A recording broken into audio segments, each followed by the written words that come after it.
तुलित बल धाम महेम शैलाभ देहम धनुज बन कृशानम ज्ञानी नामाग्रगण्यम सकल गुण निधानम वानराणामधीशम रघुपति प्रिय भक्तम बात जातम नमामि। कृष्णाय वासुदेवाय हरे परमात्मने प्रणत क्लेशनाशाय गोविन्दाय नमो नमः। या देवी सर्वभूतेषु कृपारूपेण संस्थिता नमस्तस्यै नमस्तस्यै नमस्तस्यै नमो नमः।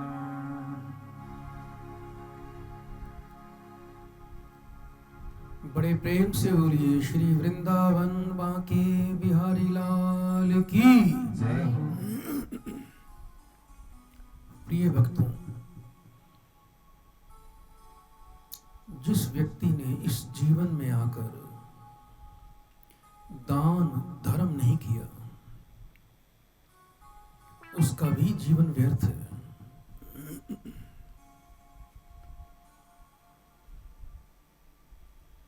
आप जिस भी पद पर हैं, जिस भी ओहदे पर हैं और जितना भी समर्थवान है, अपने से कमजोर वर्ग की सहायता करें। आप चाहे दिन में 100 रुपया कमाते हैं या दिन में 1000 कमाते हैं या लाख कमाते हैं, अपनी इनकम कमाई का 10वां हिस्सा परमात्मा के नाम पर, जीव जगत की सेवा पर, गौ ब्राह्मण की सेवा पर और धर्म की वृद्धि पर, जन कल्याण पर, प्रकृति के लिए उसको अवश्य लगाएं। जब भी कोई बालक जन्म लेता है और इस संसार में वो जैसे जैसे आगे बढ़ता है, बड़ा होता है, हर व्यक्ति के ऊपर भिन्न भिन्न प्रकार के ऋण रहते हैं जिसे वो जीवन में कभी चुकाता नहीं है और इन्हीं ऋण कर्ज को लेकर ही वो इस संसार से चला जाता है।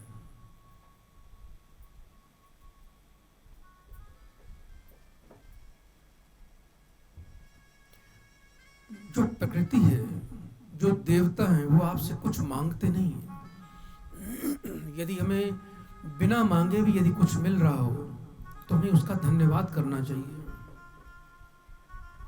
जैसा कि आप जन्म लेते हैं, जन्म लेते ही आप सूर्य के प्रकाश का आनंद लेते हैं, प्रकृति का आनंद लेते हैं। जन्म लेते ही आप वनस्पति का आनंद लेते हैं।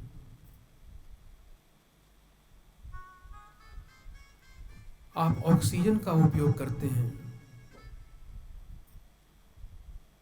जैसे जैसे बच्चा बड़ा होता है वो स्कूल जाता है और स्कूल में जाके शिक्षा को प्राप्त करता है। अब शिक्षा का निर्माण किसने किया? गणित का निर्माण किसने किया? अक्षरों का निर्माण किसने किया? हमारे ऋषि मुनियों ने।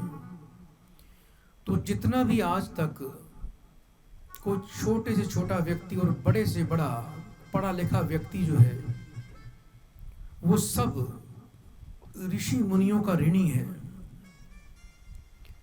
क्योंकि ऋषि मुनि ही यदि भाषा की उत्पत्ति ना करते,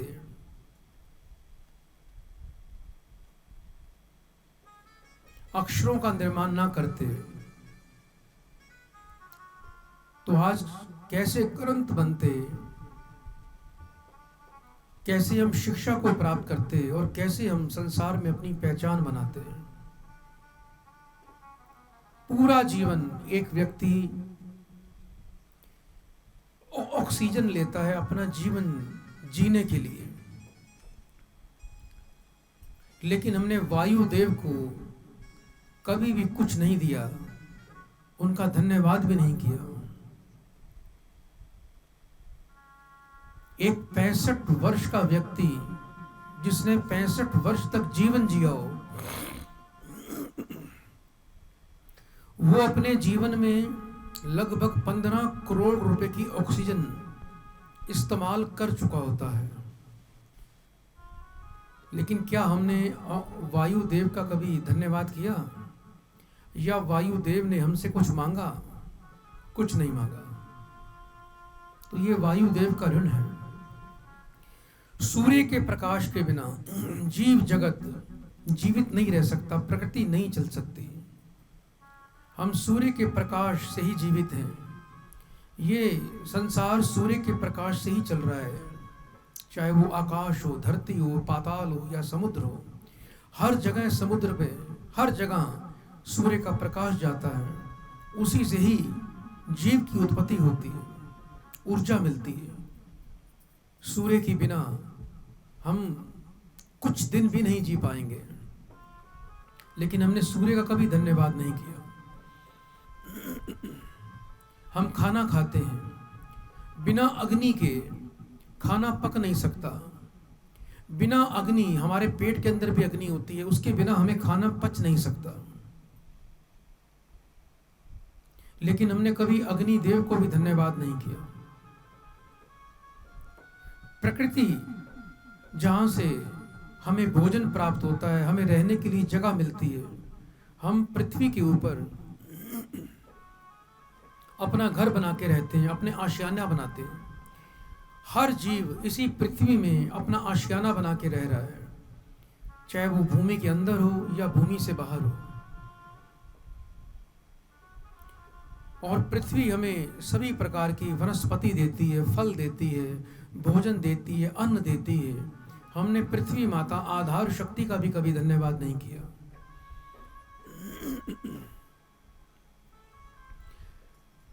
इंद्रदेव हमें वर्षा देते हैं, हम वर्षा का आनंद लेते हैं। वर्षा के बिना अभी जीवन नहीं चल सकता। प्रकृति नष्ट हो जाती है बिना वर्षा के, धरती पर अकाल पड़ जाता है, लेकिन हमने कभी उनका भी धन्यवाद नहीं किया। शास्त्र जिससे हमें इस जीवन को जीने का मार्ग प्राप्त होता है, ज्ञान प्राप्त होता है, हमें अच्छे बुरे की पहचान होती है, हमारे अंदर संस्कार उत्पन्न होते हैं, हमें पाप पुण्य के बारे में जानकारी प्राप्त होती है, धर्म अधर्म के बारे में जानकारी प्राप्त होती है। श्रीमद् भागवत कथा, बाइबल,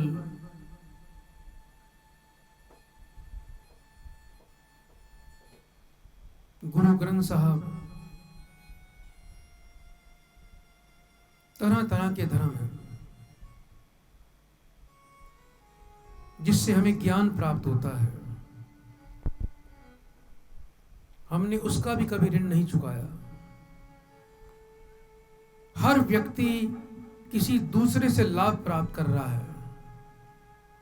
आज पशु पक्षियों से हमें पता नहीं नाना प्रकार की, कितनी प्रकार की हमें वस्तुएं हमें जीवन में उपयोग के लिए मिलती हैं। गाय हमें दूध देती है, भैंस हमें दूध देती है।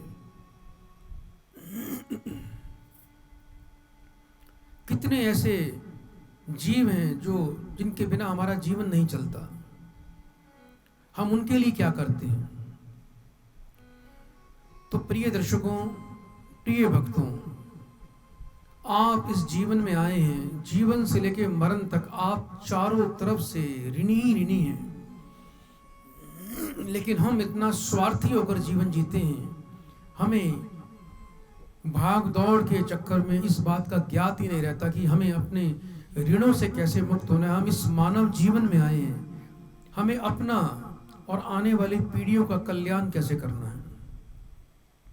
आप एक मकान बनाते हैं, कितना भी मजबूत मकान बना लें, उस मकान के छत के एक कोने पर एक पाइप लगाया जाता है ताकि वर्षा का पानी उस पाइप से निकल जाए।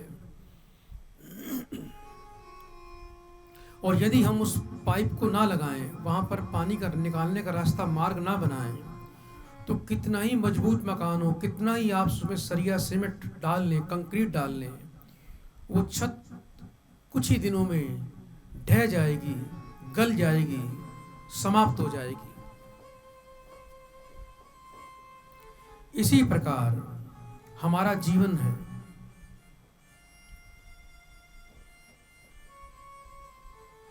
हम जितना भी कमाते हैं, अपनी कमाई का एक हिस्सा आप वो छत के जैसे पाइप लगता है उसमें रास्ता छोड़ते हैं, अपनी कमाई में से भी एक रास्ता छोड़ें, संसार के कल्याण के लिए, धर्म की वृद्धि के लिए, परोपकारों के लिए, गरीबों के लिए, जरूरतमंदों के लिए, पशु पक्षियों के लिए, प्रकृति के लिए। जो व्यक्ति अपनी कमाई में से 10वां हिस्सा नहीं निकालता, उसका साम्राज्य कुछ ही दिनों में ढह जाएगा। और जो व्यक्ति अपनी कमाई में से 10वां हिस्सा, कम से कम 10वां हिस्सा, शिव महापुराण में तो ये भी कहा गया है कि जितना भी आप कमाते हो उसके 3 हिस्से कर लो। एक हिस्सा अपने परिवार के, अपने जीवन के संचालन के लिए, एक भविष्य के लिए और एक जन कल्याण के लिए खर्च कर दो। लेकिन 10वां हिस्सा भी जो व्यक्ति नहीं करता, उसका जीवन व्यर्थ है। जिसने इस जीवन में आके अपनी कमाई का सदुपयोग नहीं किया, क्योंकि जब आप भंडारे करते हैं, अन्न का दान करते हैं, गरीबों की सेवा करते हैं, गौ सेवा करते हैं, जरूरतमंदों की सेवा करते हैं, तो ये भी आपके जीवन की एक पूजा पाठ है, आपके जीवन का एक यज्ञ है, क्योंकि आप प्रकृति के कार्यों में अपना योगदान दे रहे हैं। हालांकि इस संसार के अंदर जितने भी चराचर असंख्य जीव जगत है, सबका पालन करता वो परमात्मा है। लेकिन यदि आप उसमें अपना सहयोग करते हैं तो परमात्मा आपको देख रहा है, तो उसी से परमात्मा प्रसन्न हो जाता है। तो वही आपकी एक किस्म की आहुति होती है, यज्ञ में दी गई आहुति के समान, कि आप जो दान करते हैं उसे भी आप यज्ञ मान लीजिए, परोपकार मान लीजिए। इससे आपके पाप कर्म कट जाते हैं, आपकी अशुद्ध कमाई शुद्ध हो जाती है। और एक व्यक्ति जब दान करता है, उससे उसको एक ऐसा अदृश्य कवच प्राप्त होता है जिसे कोई पाप रूपी बाण भेद नहीं पाता। कितना भी बुरे से बुरा ग्रह आपके ऊपर आएगा, वो प्रभावहीन हो जाएगा। कोई ग्रह रूपी बाण, कोई तंत्र रूपी बाण, कोई रोग रूपी बाण परमात्मा के दिए उस कवच को भेद नहीं पाएगा जो आपको दान करने से प्राप्त होता है। इसलिए दान अवश्य करें। एक व्यक्ति दान करता है, उसकी आने वाली 3 पीढ़ियां उससे खुशहाल होती हैं। बच्चे आगे सद्बुद्धि पैदा होते हैं, बच्चे भी सत्कर्म धर्म कर्म करने वाले पैदा होते हैं। जब आप अपने हाथ से परोपकार करते हैं, गौ सेवा करते हैं, गरीबों की सेवा करते हैं, धर्म की वृद्धि करते हैं, संस्कारी जीवन जीते हैं, तो आपके बच्चे भी आपको देखते हैं, तो उनके अंदर भी वही प्रवृत्ति उत्पन्न होती है। तो ये पीढ़ी दर पीढ़ी उस परिवार की समृद्धि कभी समाप्त नहीं होती है। नहीं तो कितना भी कमा लें, कितने भी अरबों खरबों रुपया इकट्ठे कर लें, चाहे स्वर्ण के महल बना लें, ऐसी कुबुद्धि संतान हो जाएगी यदि आप दान नहीं करोगे। वो सारा धन आपका नष्ट कर देगी और आप कंगाली में चले जाओगे, आप सड़क पर आ जाओगे। क्योंकि बिना दान के कोई भी व्यक्ति 3 पीढ़ी से ज्यादा समृद्ध नहीं रह सकता। यानी दादा ने कमाया तो पोते के आते आते वो सब कुछ समाप्त होना ही होना है। और यदि पीढ़ी दर पीढ़ी दान चल रहा है तो वो आपकी समृद्धि कभी नहीं जाएगी। बोलिए बांके बिहारी लाल की।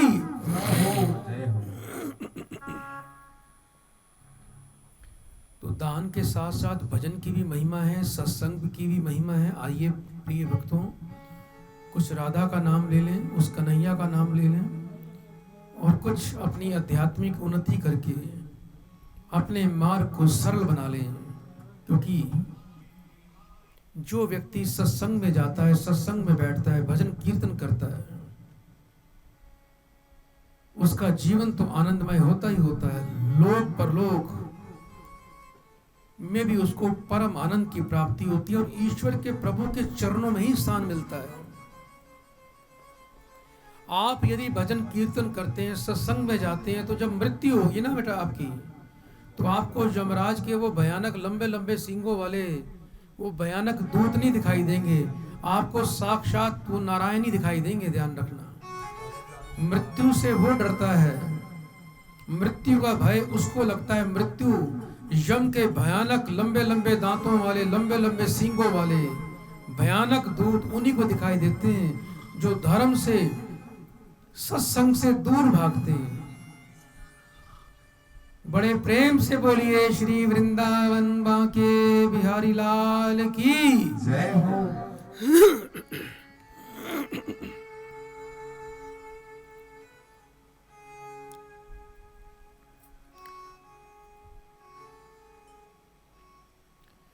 Radha Radha Radha Radha Radha Radha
Radha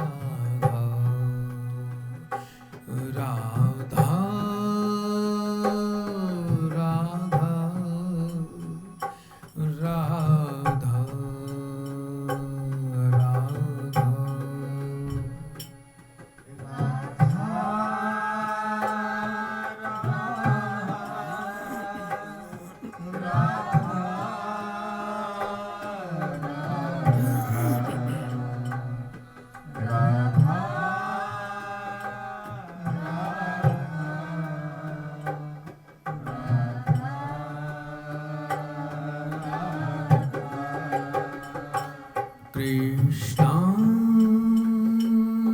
Krishna Krishna Krishna Krishna Krishna Krishna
Krishna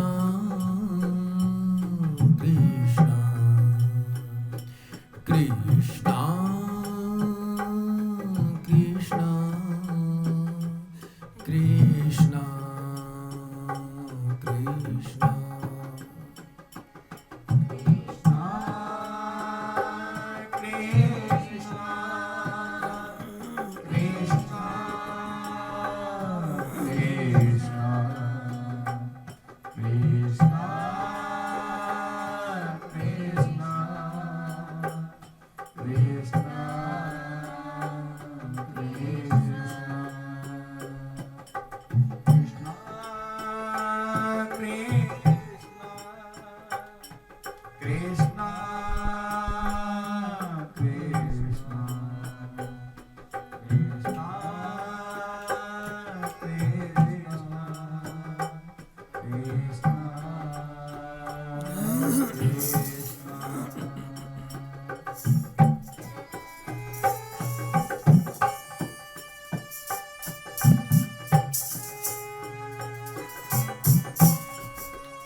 Krishna, Krishna, Krishna, Krishna, Krishna,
Krishna,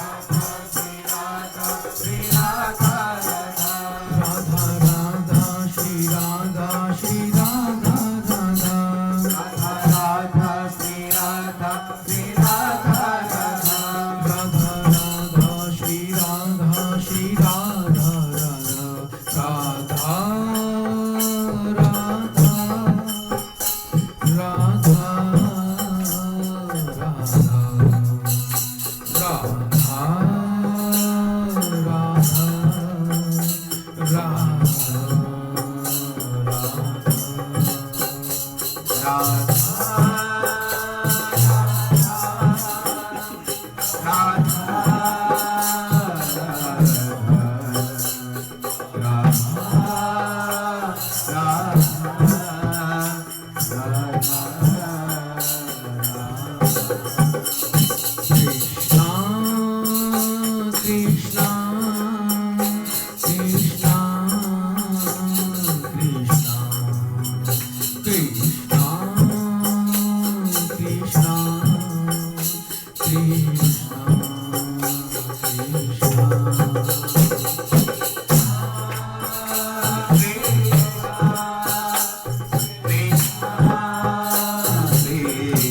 Krishna,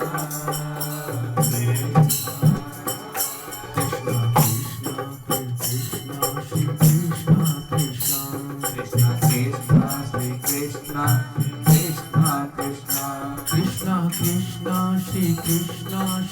Krishna, Krishna.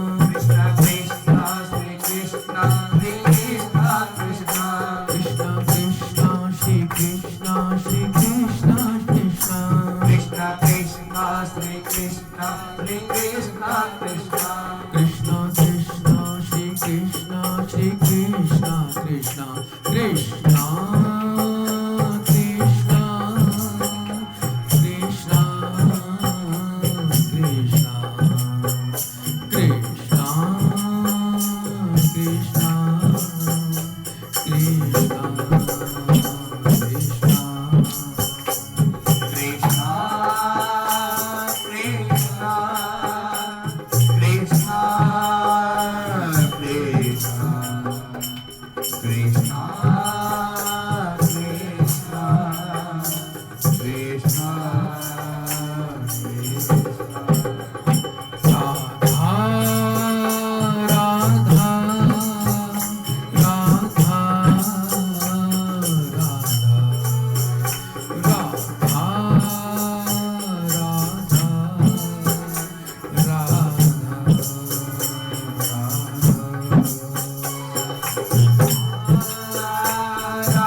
Krishna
Krishna